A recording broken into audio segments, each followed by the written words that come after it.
Welcome, ladies and gentlemen, to the Alignment Entertainment Podcast. We are back again. I am your gracious and unforgettable host, Thomas Curry, with my amazing and beautiful co-host, Suzette Martinez.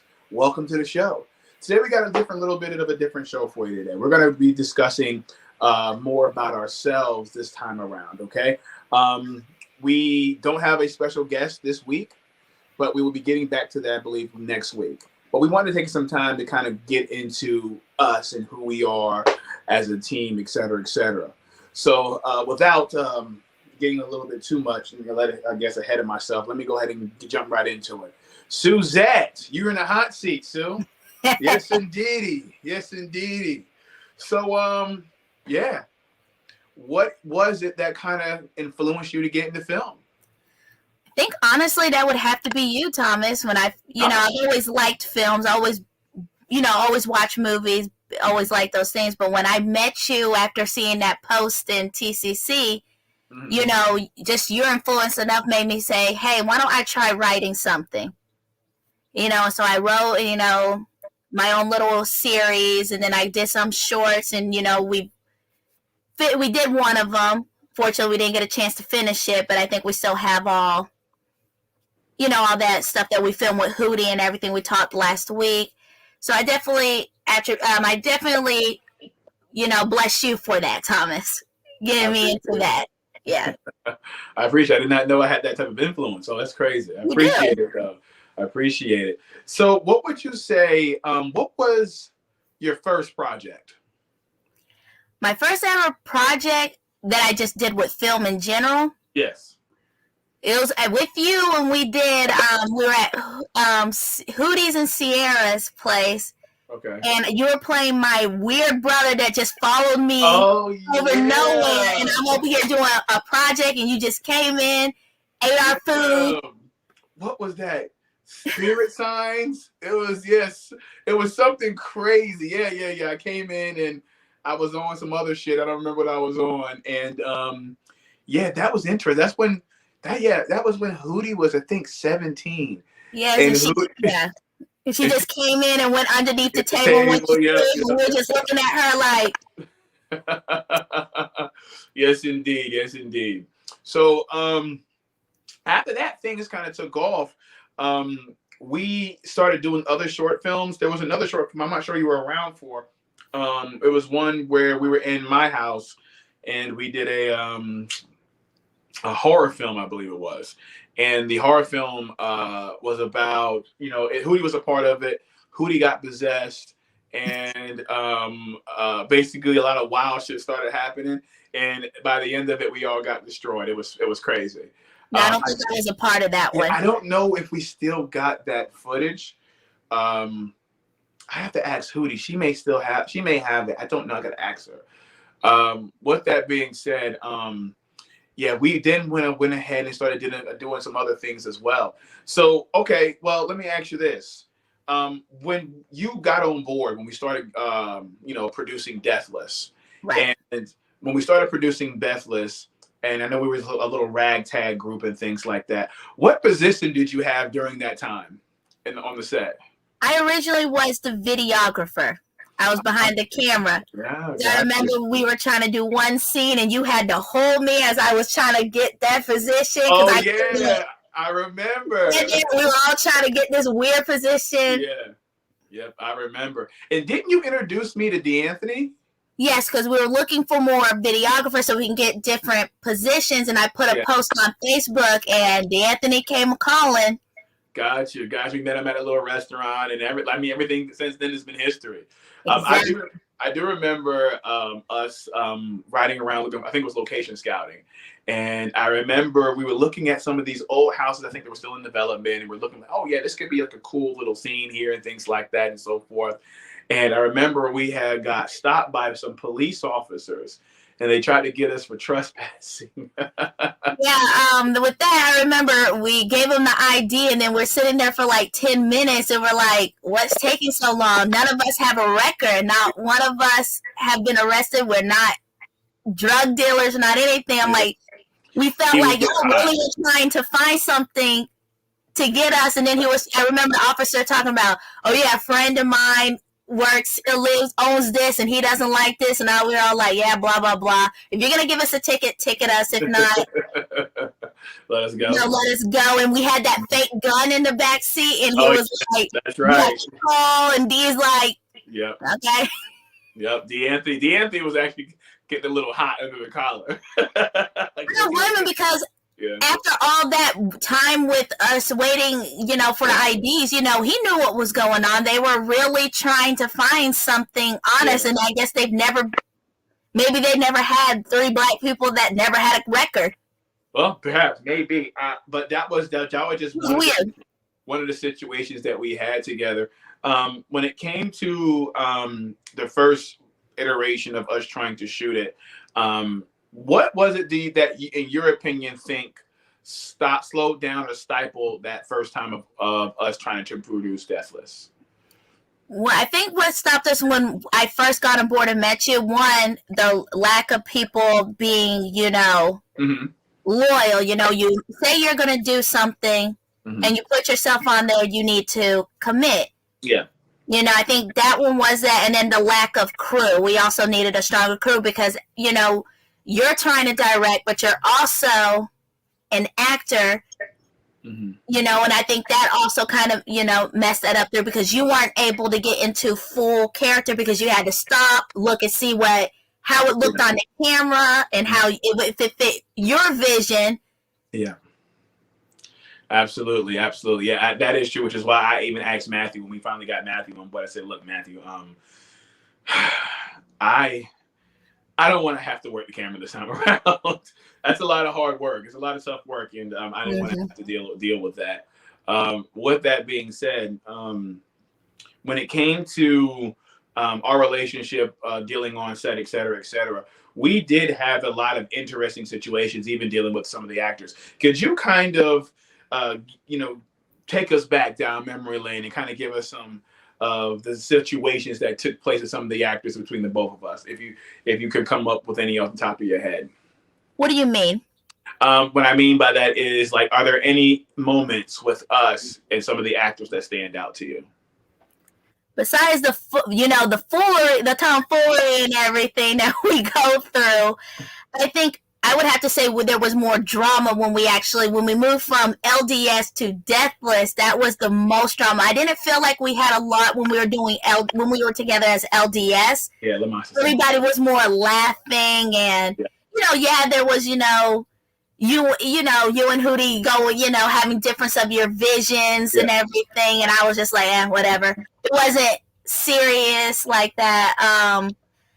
And I know the issues that we had with other past directors, but I don't really think we had that much drama with that. I mean, I only remember good times, us going to the club.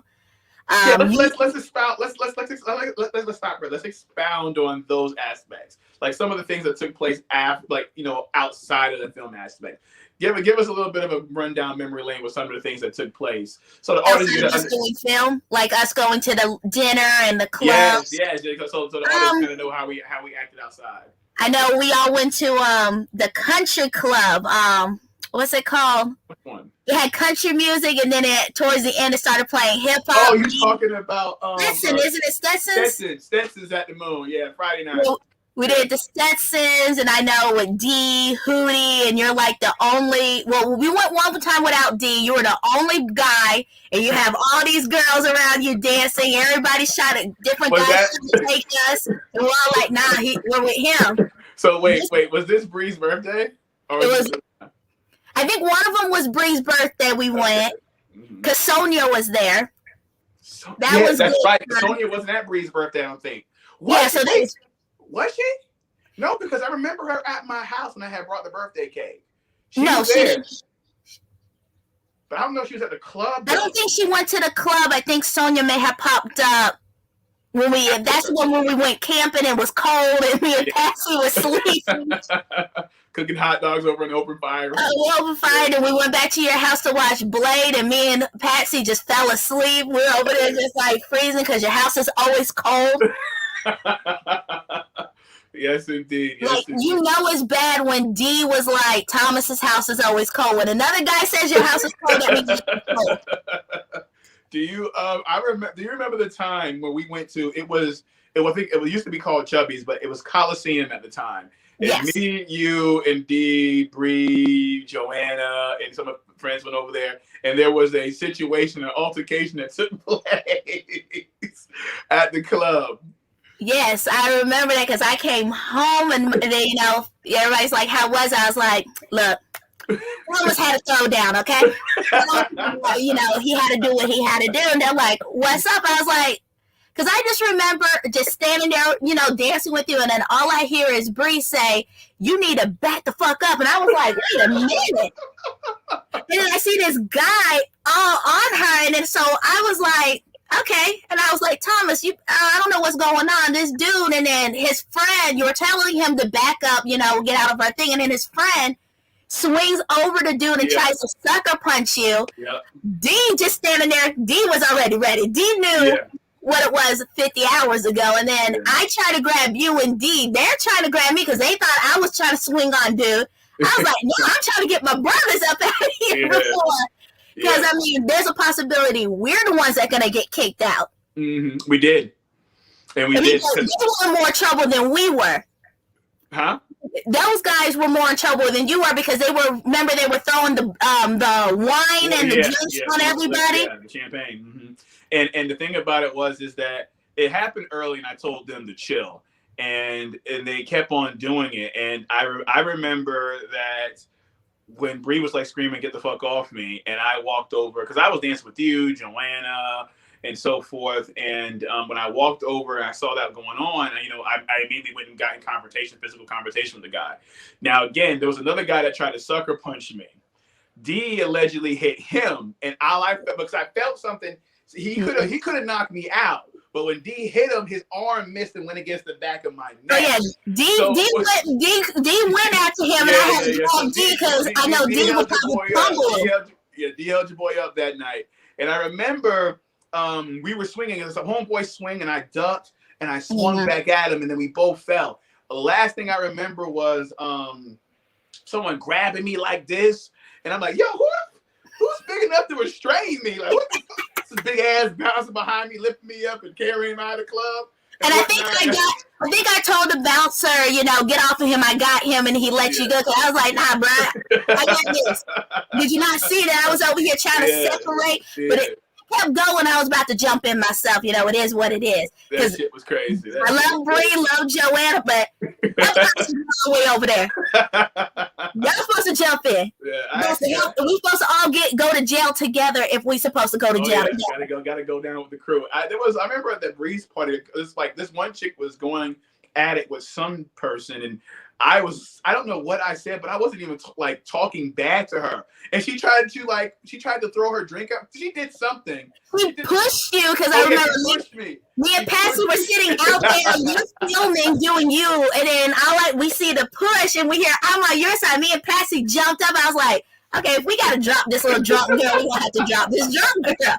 I was like, y'all out here just making people try people out of the club. We just here to have a good time. Yeah, that's one of the things I used to do, guys. Because one of the things, guys, that I used to do is, and I learned this from, my mentor, Brahim, and was the people that I was going to be working with, especially if it's intimacy and things like that, and the scenes, what I wanted to do was bring them out and hang out with them and get used to being within, us being together within a, comfortable, fun environment. That way to build some camaraderie. So we would go out to eat, go to the movies, go to the club, do all those things together. And we would basically do that in order to build some type of, like I said, camaraderie. So when we got on set, it wouldn't be as awkward and it would feel like more natural because we actually know each other, et cetera, et cetera. So we used to do it a lot. Again, it was a whole lot of fun, man. It was a whole lot of fun. I made a lot of great people on the set of Deathless, and I made a lot of great and eternal friends from that situation as well. So it was, like I said, it was a good time. I know that there were certain situations that took place. There was a lot of, let's just say, disagreements that took place and so forth.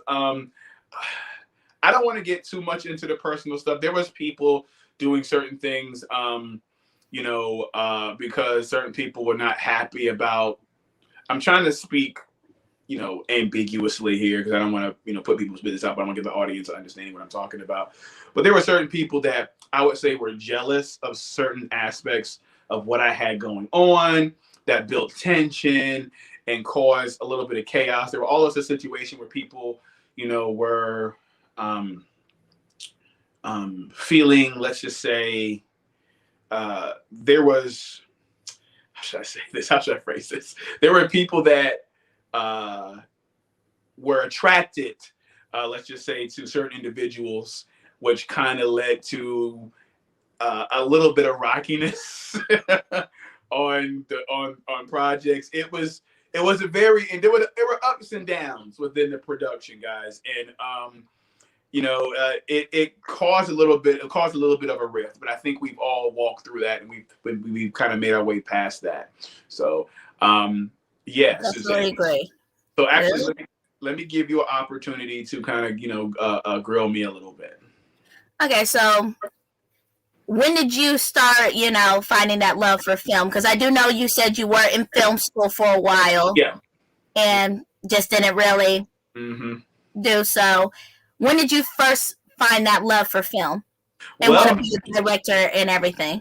Well, it's a long and treacherous journey. You might want to, sit back, grab you a glass of, grape juice and, get comfortable. But basically what happened was, I remember when I was coming up that I did not know when I was, like most children, they don't know what they want to be. Or maybe they do. Maybe they want to be the president. Maybe they want to be an astronaut. Maybe they want to be the Hokage, all depending on, what, rocks your boat. Actually, I was having a hard time deciding. This is way back in grade school. I was having a hard time deciding on what I wanted to do or what I wanted to be. And one of the things that popped in my head, I knew that after I saw Jurassic Park, I knew that I wanted to be, what was his name? Grant from Jurassic Park, Hugh Grant. Oh, Alan Grant. Yeah, Alan Grant. Yeah, I wanted to be Alan Grant from Jurassic Park, and I wanted to be a paleontologist. I wanted to sit back and study dinosaurs and all the other craziness. Okay. So and once I kind of started digging into that profession, it was a lot less glamorous than I, thought. So at that point, I realized that again, as Suzette mentioned earlier, my house is always cold. I hate the heat, and I can't see myself being out in the hot sun for hours, like, basically playing in the dirt. And I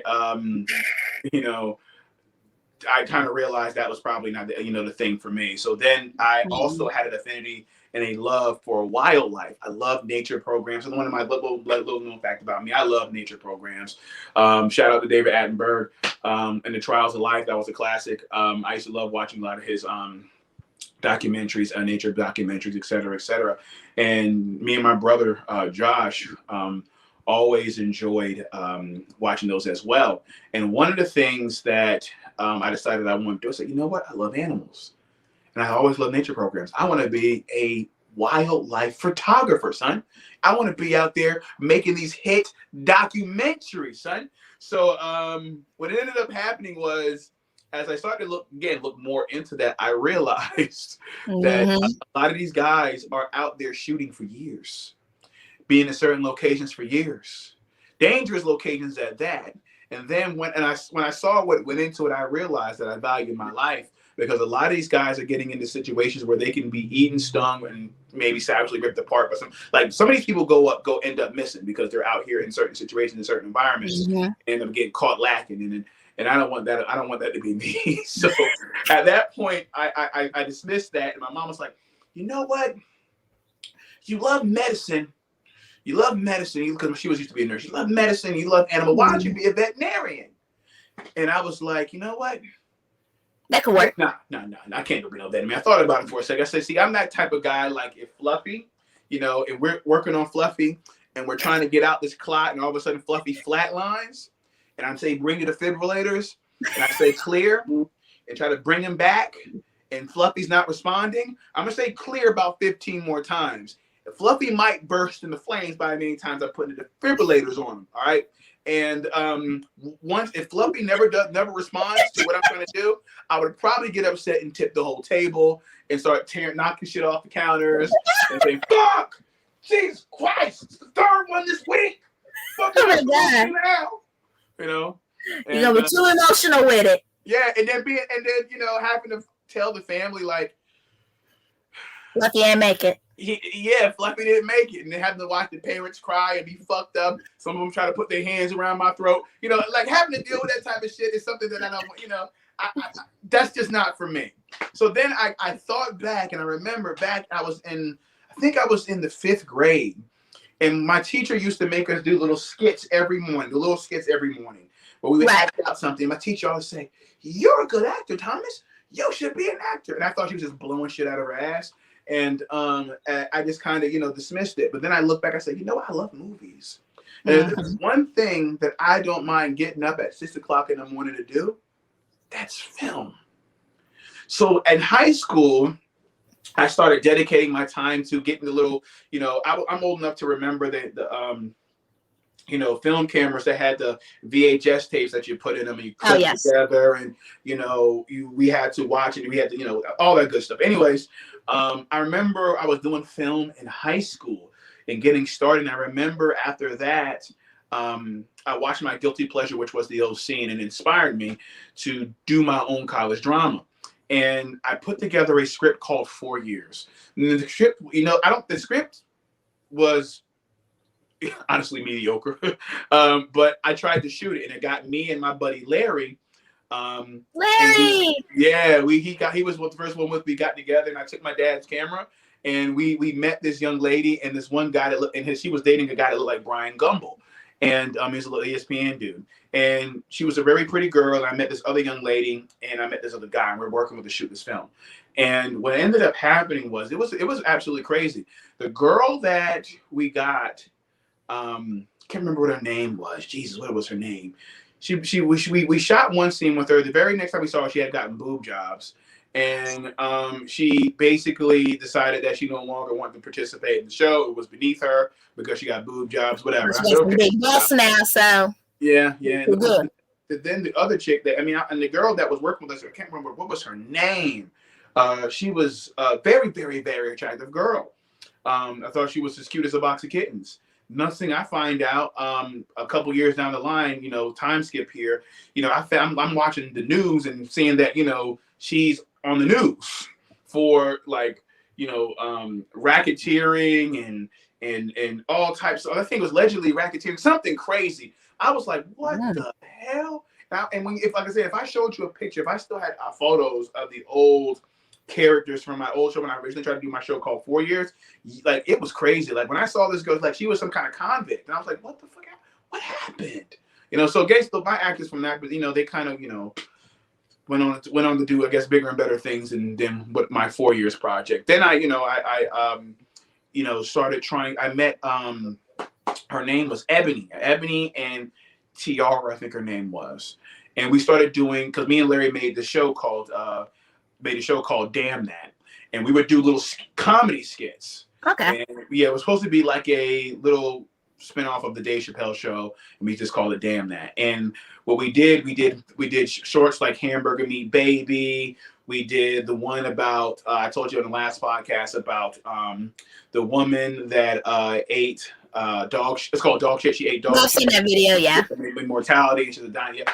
We also did, there was another short film about this demon possessed girl. I was always into horror stuff.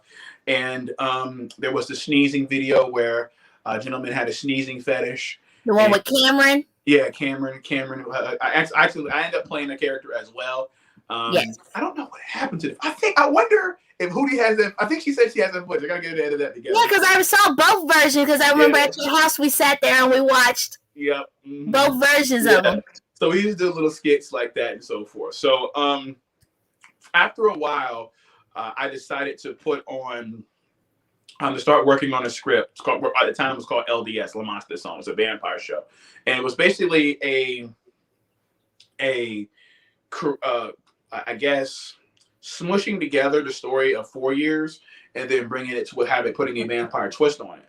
That's kind of how LDS came about. Turned then again, as we know, is Deathless right now. It's basically a combination of 4 years and some vampire drama, just kind of thrown into one. Of course, a lot of things changed in that process, And as you know, the rest is history. It's on Amazon Prime. So, Yeah, it is what it it is. did. Took a couple of shots, but we finally got it out there. Absolutely. Exactly. Very proud of that. We worked hard. We worked really hard on it. So when it comes to the aspect of, and I know we and you have talked about this before, when it comes to our favorite movies and things like that, and I gave I gave your buddy a couple of my thoughts. When it comes to a movie that you would want to recreate, what type of movie would Suzette want to create that she thinks would be, I guess, the pinnacle of your creative abilities? Honestly, I've written a script which I pitched to you guys, was the female mafia thing. Yes.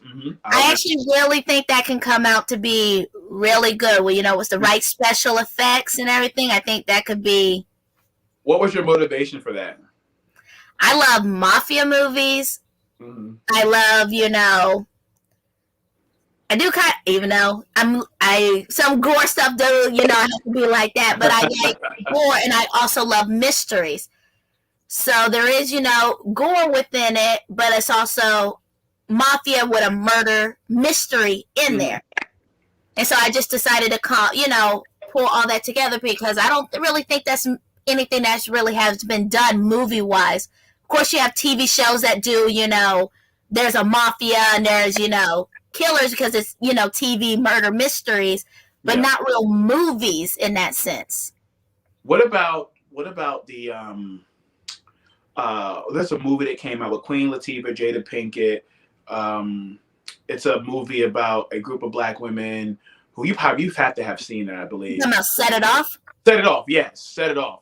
Is it was that any type of inspiration, or does it kind of lean towards a little bit in that direction?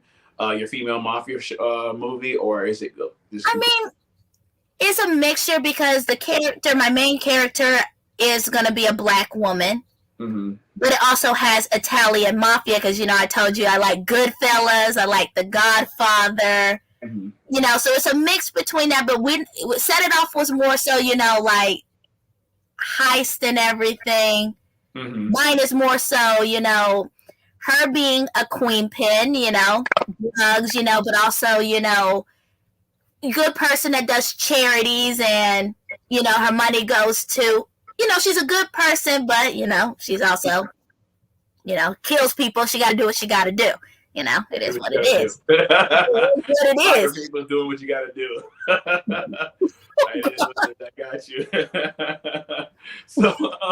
So do you have any plans, I guess, in the foreseeable future to maybe potentially produce that? What are your thoughts? What's going on in your head with that? I really want to produce that. COVID has really messed up everything, because I had started casting last year, and then it skyrocketed again.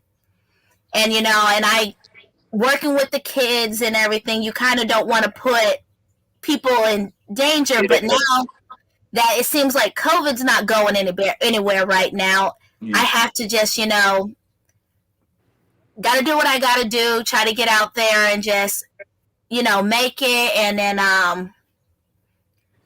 maybe put some COVID procedures out there about having people. We got to be careful when we use the term COVID. We got to come up with something, because YouTube will we got to hit it, so you can call it the COOF, you can call it the the T virus. I like the T virus better. Okay. So yeah. So. But with that, with the with vid and everything, and just it is what it is, and whether people agree with the situation or not, I just got to make sure everybody is safe. Yeah. At the end of the day. What about? Didn't you work on a short film? Did you ever complete that short film, The Black Eyed Kids? Yes. Andre Forbes. He's the one that did Not So Innocent, correct? Yes, he's actually helping me edit it. Oh, nice. When can we expect to see that? I'm hoping within November, if not in January, because I don't want to put that out in Christmas. I like to put out nice holiday stuff. Got you. I understand. But definitely hoping soon. I would have loved for you to been here, and we could have had you in there, because me and you both like Black Eyed Kids. We like that. We talked about the story. Yeah. Absolutely, absolutely. Because we went when we did the horror film that me and you did with Hootie originally. I think it started off as a Black Eyes Kid story, but then I think we kind of went another direction, and we went with the whole ghost situation instead. It's called Night Shift, guys, on YouTube if you want to go check it out. Yeah, I remember we worked on that as well. So going to the aspects of movies, did you finish Not So Innocent? Yeah, I watched all of it. I sat there, laid up in the bed, and watched the whole thing, and I was like, Andre is very good with special effects. I thought I was very impressed by especially with the budget, the special his ability to use those special effects. It had one of our also one of our colleagues in it, Miss Angela. Angela was in that film as well, and she was actually one of the original Liliths. Actually, I think she was the original Lilith for Deathless. Absolutely, yeah, she was great. She was phenomenal to work with. I will say that the short film Not So Innocent, I remember I was watching it late at night one night, and one of the things that kind of drew me to it, well, actually one of the things that drew me to it was the fact that I knew some of the characters. Mm-hmm. I personally know 3 of the characters in the show, so that drew me to it. And then I was gripped by the story. I was really curious on where it was going. The gentleman that was slitting people's throats in the park, and the mind control, people being blown to fragments inside of the building, and car chases. It kind of had it all, and then like an epic, it had. I don't want to. I kind of want to spoil too much because I want to have a whole review on that project. But it was. I really enjoyed the watch. I'm wondering if he's going to be looking to do something in the future. Yeah, I was talking to him, and he's definitely, and I told him I would definitely love to get with him, and work on some. Mm-hmm. Projects locally here, at least until you come back. Okay. You look like you're replacing me, huh? I replace you. You're my boy. But I got to move on. You're up there, over there. I understand. Well, maybe I might be able to get you to come up here for a little bit and visit. Wait, do you do planes? I mean, I've been on planes. That's the only kind of travel that I do. I don't drive. Okay, I got you. So, when it comes to, and I know you've watched short films on YouTube, do you think that there is let's say a hunger or an interest in indie short films? I think there is, based on the views that you see on certain things. I think there is, and they got so many channels that do like these top 100 horror films, and sometimes, you're watching them and you're like, wait a minute, I saw that, or top 100 ghost stories, and then I'm like, I saw that on a short film. Y'all don't know what y'all talking about over here. That's a part of a movie. Yeah. And then they'll correct themselves. Oh, it's a movie, and then they'll link it. And I think there is. I think if you put it on YouTube, the people will come. Because not everybody is into, mainstream movies. And with the mainstream movies being a lot of remakes and, no originality, I thought people maybe are trying to, go to Prime and YouTube just to watch different things, original, even if it's not A-list. Mm-hmm. So if you, when it comes to, people, because again, one of the problems with short films and indie short films is that they usually get buried on YouTube. It's very difficult to get traction. YouTube can help with marketing to some degree, but it's very, very difficult nowadays since it's been pretty much, oversaturated with tons and tons and tons of content. YouTube, I think, is actually trying to, I think YouTube is, I don't know, let me rephrase that. I've heard through the grapevine that Netflix might be trying to do a version of YouTube where people can upload content to Netflix, their own content to Netflix. I don't know how that would go. And I think what would end up happening is the credential of getting your film on Netflix might be a little, basically drowned out by having it, like, not anybody and everybody be able to put up content there. So I think that's what's happening to YouTube, because I know YouTube has tried to do its own originals, Oh and yeah. I just, from my understanding, I don't know. Maybe besides Cobra Kai, I don't know of many of its products that have really garnered, like, I guess I would say a huge like audience that, maybe they do. Maybe I just don't know about it. I mean, I'm a guy that used to watch The Walking Dead and have stopped, and it's continuing to make seasons. And I thought that people were off The Walking Dead a very long time ago. They were zombied out. Speaking about Walking Dead, what were your thoughts about? Did you ever watch The Walking Dead? When me and my sister were in Orlando, and the parents went to go do one of those little talks that they do at those resorts. Mm-hmm. We're trying to find something on TV. We're hungry. Walking Dead was the only thing on, and I was watching it. And Lord knows, me and my sister were getting hungrier watching these zombies eat. Other than that, that's really the only time I watched The Walking Dead. I mean, I saw the hype with it, but I'm just not really a big zombie kind of person.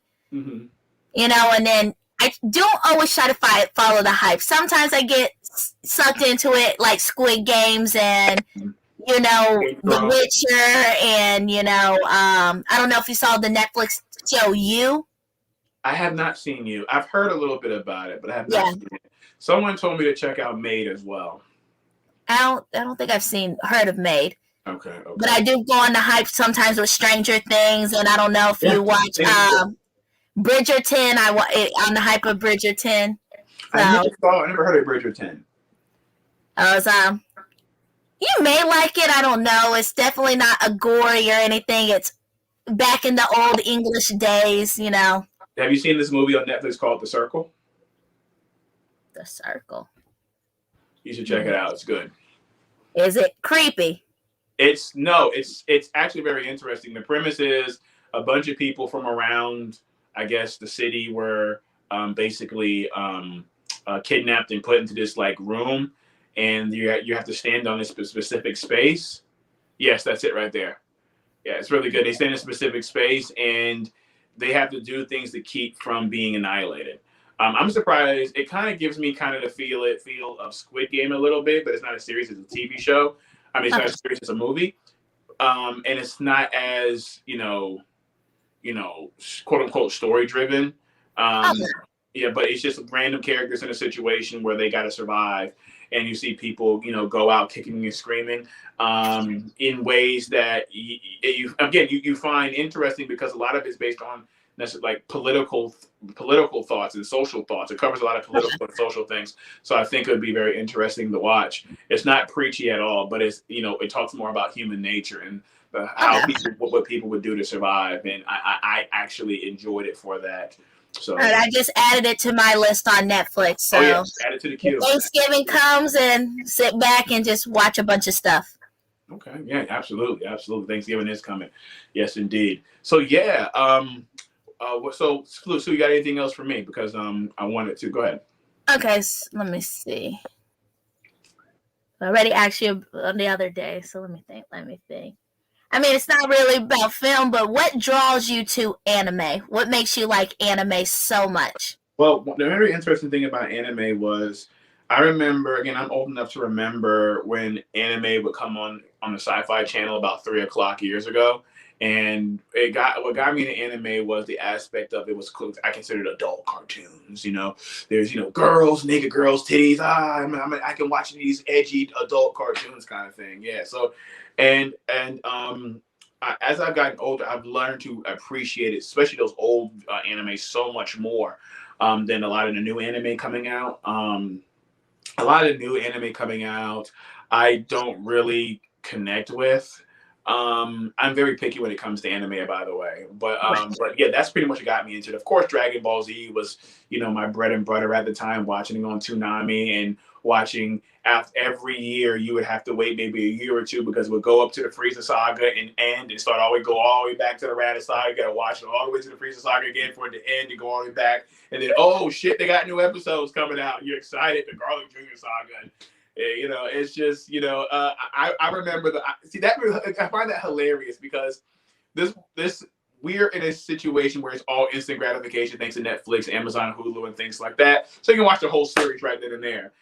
I remember having to wait for the new episode to come Mhm. out next week or in a couple of months sometimes, and before I got to see a new episode, and maybe we would get 2 or 3 episodes, then I'll go back on repeat again, show them all Mhm. the old episodes, working the way up. I would have little like anime sleepovers when I was younger. I would like record anime from the Sci-Fi Channel with my I used to have a VHS, of course, and record them Mhm. shits and show them to my friends when they would come over and visit and things like that. So absolutely. Speaking of anime, have you finished reading Gantz at I all? haven't, I've been busy, these kids be making me tired. I'll be in the I bed. I'll be like that. Next thing I know, it's morning time. I'm like, okay, I ain't watching nothing. Yeah, I got you. I'm going to get it. No worries. And then Oh yeah, I'm going I to really, text you. I really want to talk to you about it. I am very interested because you haven't even scratched the surface of the show as of yet, and I Right. really want you to get because I really want to see it because again, you found Squid Games entertaining. When you finish reading this, you're going to see why I was not impressed that much with Squid Game. Now, let me say this: Squid Game was a good show. I don't want to take anything. It was a good show, but you're going to see the premise that it kind of has is Gantz. Well, I would say it mimics Gantz a little bit. Okay. But the stakes are, I would say, a lot higher with Gantz. But you'll see. I don't want to spoil it. I don't want to spoil it, but I wanted you to check it out. I want you to finish it so you can kind of see.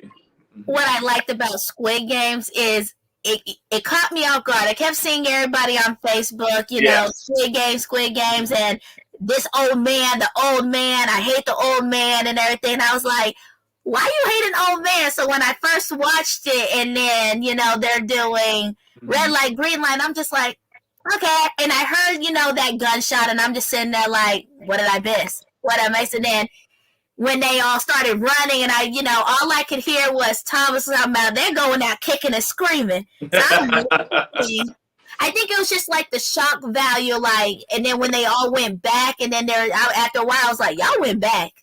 I can't feel sorry for y'all fools. Y'all went back. But I did end up watching the end of finished it, and because I remember you were going to say something about the last episode. I wasn't impressed with the last episode. Mm-hmm. That one was kind of just, yeah. So you watched the last episode. So again, guys, spoiler alert. If you don't want to hear the spoilers of Squid Game, please mute us for a second. Yes, mute us for a second. Let me give you about 5 seconds. 5, 4, 3, 2, 1. Okay. So the ending, his obsession with the shadow, group of people that, create the Squid Games or did the Squid Games, I thought was a little bit ridiculous. You did all of that to get the money to help your family.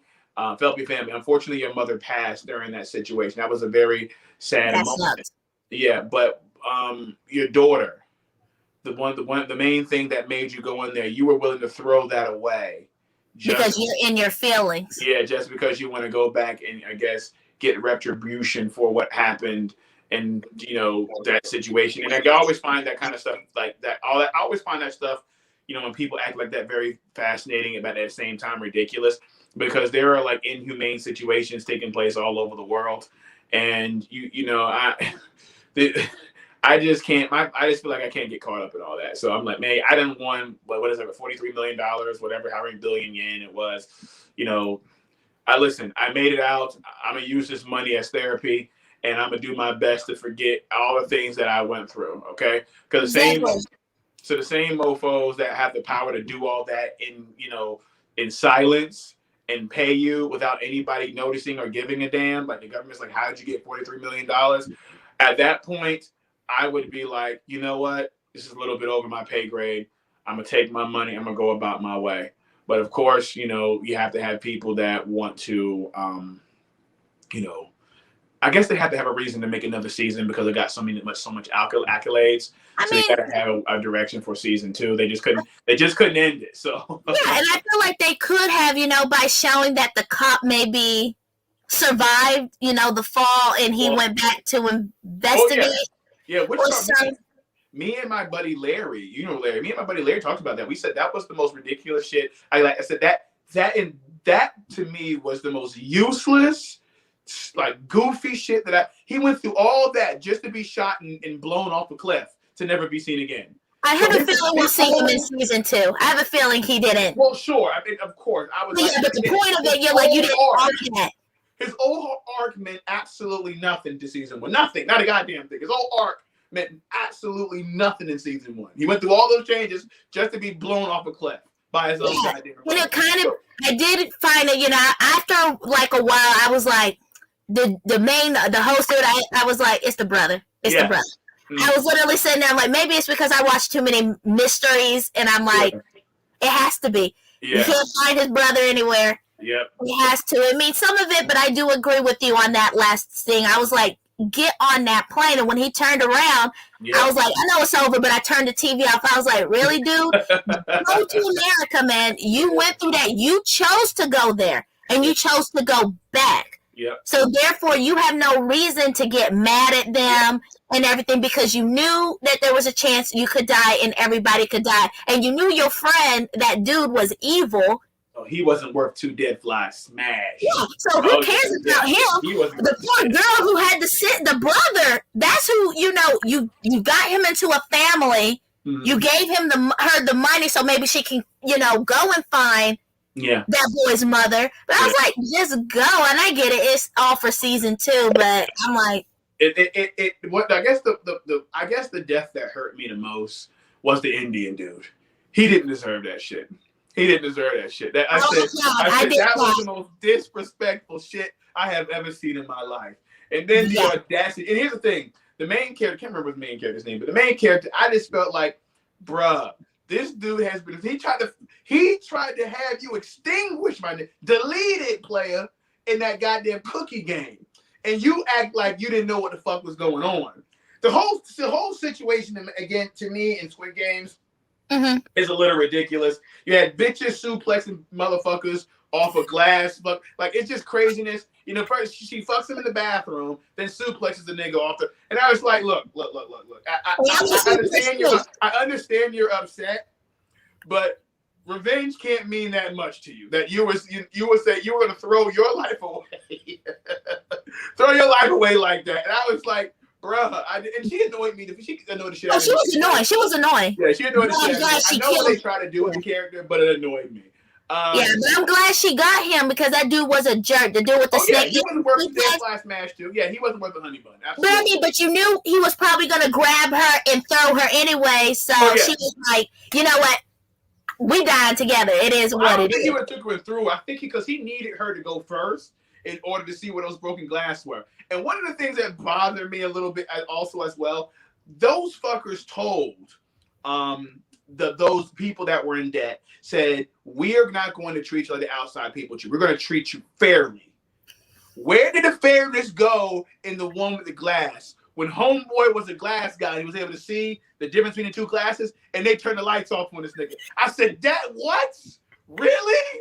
That's fucked up. Because they're rich people. It was them stupid rich people. Y'all ain't there. So again, that honor shit, I got off. I said, you know what? Because at first I was like, okay, I don't mind. I don't have a problem with these niggas being offed. You know what I'm saying? Because they chose to do this. And then they had an opportunity to leave, and they left. And they came back. See, that's why I have a problem with the main character. Like you said, he came back. He saw the first time they went that people were getting blown away by some fucking android girl that playing whatever the fuck she was. Just blowing them away. He saw people dropping dead then. And he was the one that insinuated, well, he wasn't the one that insinuated, but he agreed to, let's get the fuck out of here. Mm-hmm. And when he did, okay, he ends up going back on his own, a mission. He went back. I understand shit was fucked up. Okay, and I was looking at people, I hear people talking about the show, and he was like, oh my God, I just the pain and struggling that this man is going through. This is heartbreaking. I said, welcome to the Black community, bitch. Okay? I grew up in this. Okay? Part of the game, baby. But I would not come back. After the first time, I would not come back. I'm going to go through my struggle. I'm not dying. And he said, okay, I'm going to go back. And I'm like, so you assumed the first game was an anomaly. You just didn't think other mofos was going to die? Why are you getting sensitive now? I didn't think, I don't know, people dying, people putting people against each other. I mean, you signed up for this shit. Once you see people get executed, at that point, and the first thing that goes to my head is anything goes now. You don't fucking execute people. Everything goes. So it is what it is. So again, they tried to pull your heartstrings with the Asian chick, and they had the whole scene. Now again, I really didn't give a shit about the Asian girls when they were talking about, telling their life story, and the chick was like, oh, okay, I'm gonna purposely lose so you can go ahead because I had nothing to go back to. And then you're like, hooray, that was courageous, haha. This girl's gonna go back and she's gonna get her parents back for her brother. But the motherfuckers decide to blow up the glass, and it fucks nobody up but the girl. She gets impaled. It was so fucked up that the whole situation was so fucked up the girl couldn't even enjoy her last meal, because that was, again, I guess, poetic in a sense. Your last meal, she couldn't even enjoy her last meal. And then she gets her throat split and all kind of goofy stuff. And and then at the end they're fighting in the rain like it's the Matrix, Neo versus Anderson. Like, and then I just sit back and I watch it, and then he's like, I'm sorry. I'm like, motherfucker, you're not sorry. You're sorry that you're down. Yes, you're sorry. Losing.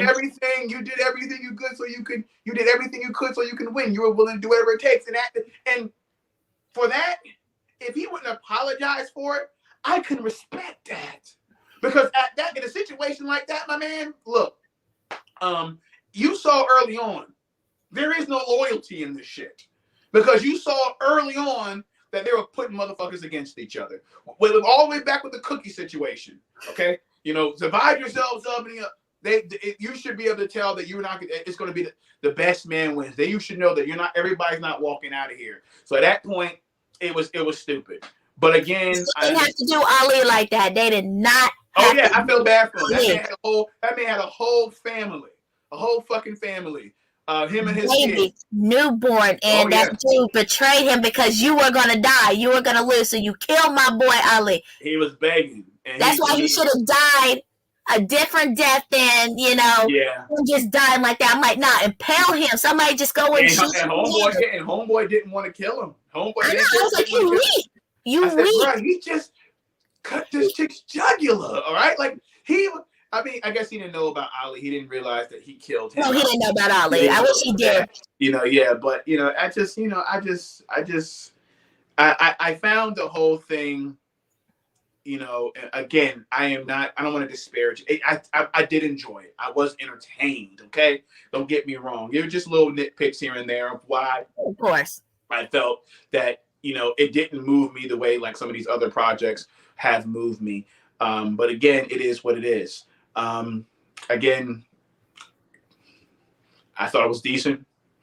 Do I think it's as amazing as everybody's trying to make it seem? Like, motherfuckers are out here comparing to Game of Thrones. I'm like, stop. Wait, to Game of Thrones? Yeah, stop. They're not even on the same level. Yeah, listen. Game of Thrones did suffer.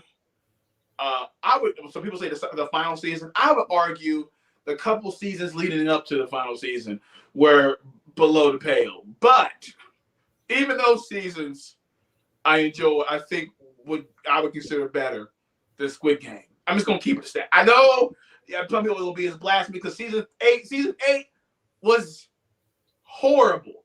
But we have to understand, what are we comparing that season 8 to? The prior seasons of Game of Thrones. Season 8 to me is still better than a lot of these other fucking shows out here. I'm just keeping it a stat. Nah, season 8 was disrespectful. That last episode was beyond disrespectful. It was disrespectful to. I've never been so mad at a TV show in my whole entire life. Not even Pretty Little Liars made me that mad. No, let me tell you something. Hold up. I'm gonna take it. Listen, I can name your show right now that pissed me off more than season 8 of Game of Thrones, and that was that episode of Arthur. The episode of Arthur when DW was terrorizing. Remember, did you ever watch Arthur? Remember when DW was terrorizing Arthur? Don't touch my plane. And he told her like 3 times, and this bitch threw his shit out the window. I would have hit it too. Oh yeah, I would have hit it too. That episode had me mad because they literally blamed Arthur. Everybody's getting on Arthur. DW. She touched something he said not to and broke it. DW made it her life's goal to fuck with Arthur, okay? Oh, yeah. And at that point, he was at his wit's end. I get it. And then the audacity, the unmitigated goal of Francine and the rest of these clowns saying that he was fucked up for what he did. No, But bitch, she's you a were little fucking. punk anyway. Francine's a bully, and Oh yeah, Francine ain't shit. Francine ain't shit. I They talk like about this. Baby Barnes. Francine ain't worth two dead fly smash. Francine, that whole episode pissed me off. Okay, I've never been so outraged by a TV show than that episode of Arthur. Okay, that was absolutely ridiculous. People want to talk about, oh my god, Mr. Ratburn is gay. Let's have a fucking pitchfork. Who gives a shit? Nobody cares. I don't give a fuck about that. Okay? I was like, yeah, get it, Mr. Ratburn, do you? And as quiet as it's kept, I was peeping that shit from day one. Mr. Ratburn just seemed like that type of nigga. It is what it is. I mean, just by not just, it's just some kind of things. I mean, obviously he wasn't feminine or nothing what people like to think gay people are, which they're not at all. Mr. Ratburn seemed more concerned about school and torturing his classmates with homework than anything outside of his life. So I'm just I said, yo, you don't have nothing. All right, player. It is what it is. But yeah, I said, fuck all that shit. Fucking DW wasn't shit, and the whole fucking family wasn't shit too, because they sit back, they know how DW fucks with Arthur, okay? And I know they'll say, oh, he's a boy, he's a man, and he's older, he should know better. No, this bitch should know better, okay? He told him multiple times, and he didn't even hit DW that hard. He didn't, because DW fell to the ground. If I remember, she fell to the ground. She looked at Arthur for a good 10 seconds. A good 10 seconds. And I think it clicked to her. Ooh, he hit me. I got this nigga now. And she started hollering and screaming. See, that's why I knew she wasn't shit. I knew from day one she wasn't worth two dead fly smash. So there's one scene in cinema that has aggravated me to no end. There's nothing that has surpassed that as of yet. I know he can get you, but I guess what just made me mad at Game of Thrones, because I was like, I know good and well they didn't give that cripple Bran the king. He ain't did nothing the whole series. Yeah, okay, all he did was fart around and get people killed. That's all he did. And he kept falling out and having visions that didn't even help nobody. You got the nerve, and then you watch Jon Snow do all that for his behind to go back to the wall. And that's when I had my issue with Tyrion, because he turned into a bitch ass nigga at the end. I'm just gonna keep it stacked. Fuck the algorithm. He turned into a bitch ass nigga at the end, because I'm sitting back. This nigga's in the fucking. He's in jail again. This nigga's locked the fuck. No, he wasn't in. Wait, no. Well, yeah, Tyrion was locked up. Tyrion was locked up because of after Daenerys started tripping out and so forth, and he's over here whispering in Jon Snow's ear. You know what? Listen.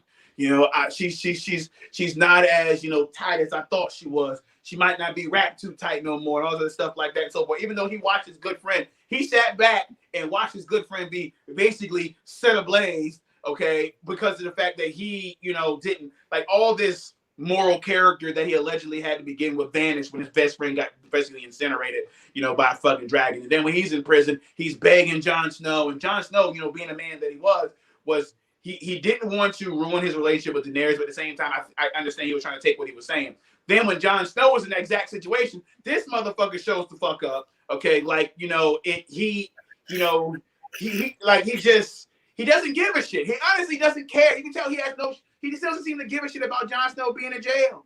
Okay, he doesn't give a shit. And I'm sitting back like, dude, he did this because you told him to. He did this shit because he trusted in what you were saying. And the only thing you can tell him is whatever the fuck you told him that meant absolutely nothing. I don't remember what the fuck you said. I just know it didn't mean shit. Didn't he say something about because you killed Daenerys, the queen, or whatever, you gotta go? Bitch, you told me to. What you mean? You the one that told me to. You were saying this shit to me every time I come and visit you in jail. Like, I don't understand, son. So then he turns around and has the audacity to give me the unmitigated goal to sit back again. And if I was Jon Snow, I probably would have tried to link up whatever fucking dead people that still existed and said, we're gonna burn this bitch to the ground. These motherfuckers have fucked me up for the last time. Because again, after all this, the best thing you can do is banish me to the fucking wall again? Really? Because you're afraid of the group of ballless soldiers. My nigga, what do you mean? All you had, see, this is why I miss Cersei. I missed what's the other dude name that died from poison? Joffrey. I missed it because when people, to be a king or a queen, you gotta have some, some authority about you. These motherfuckers were sitting back. You know what? That entire scene reminded me of our fucking political system. It reminded me of nothing gets done. And after they finally make a decision, it's bullshit. It's bullshit. Joffrey didn't really have no stance. Joffrey was just psychotic. Well, Cersei was the real deal. But I love Joffrey. I love Joffrey but you need some vigor about yourself to make calls, because like I said, that shit that happened with the sparrows would have never happened under Joffrey. Joffrey would have said, burn this bitch to the ground before I will send this whole place into a frenzy before I let you motherfuckers take over. Are you crazy? Like, I'm like, that's the type of shit that I'm talking about. And again, we could have had that with Daenerys if they didn't kill her, but now they had to go kill her. I'm still mad. But here's the thing. Again, that's why I think one of the most that's why people can say, oh, you're like, I fell in love with Cersei. Cersei became absolutely sexy to me after she blew those motherfuckers the fuck away the way she did. Okay, I mean, listen, I have never seen a more sweeter revenge. And the best part about it was, what's that chick's name? The one that Marjorie. Marjorie knew some shit was going on. Her antennas was going off. Her spiders were tingling. And then when her and the sparrow realized what was about to happen, when they were engulfed, and it showed the sparrow for a quick second go like this and just embrace, the explosion. It was the most amazing thing. That was the best cinematography, I think, in all the. It was fucking amazing. Mm-hmm. It was absolutely amazing. And at that point, I said, you know what, Cersei, look, I rock with you. Do whatever you gotta fucking do. I was rocking with Cersei from day one. People are always looking at me. I'm like, you like Cersei? I'm like, heck yeah, I like Cersei. Maybe because I go for villains, but I like Cersei and I like Joffrey. I didn't like her. I was actually enjoying when originally the Sparrow was fucking her up and things like that. I was enjoying that because I like to see her power usurped.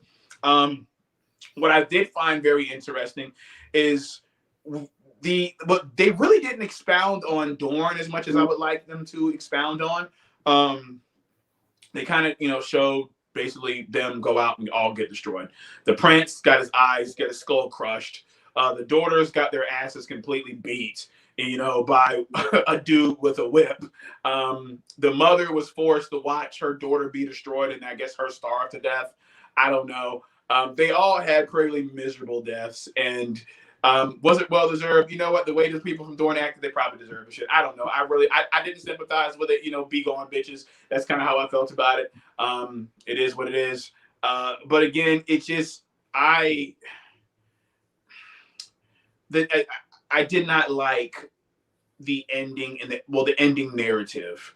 Again, after everything, and even when they gave Bran all that goddamn power, Bran could have made the choice. I'm like, Bran, that's your brother, bro. That's your brother. Why didn't you stand up for him? I would have looked at Bran. I would have stayed at him the whole time. You gonna let them do this to me? You gonna let them do this to me? I would have been hot. You know what I'm saying? Well, even Sansa could have did something because she was the head of the North, wasn't Sansa? Yeah. So Sansa just said, "Come on home." But Bran was overall of it at the end. Well, Bran's a punk. Bran's been a punk ever since he fell out that window.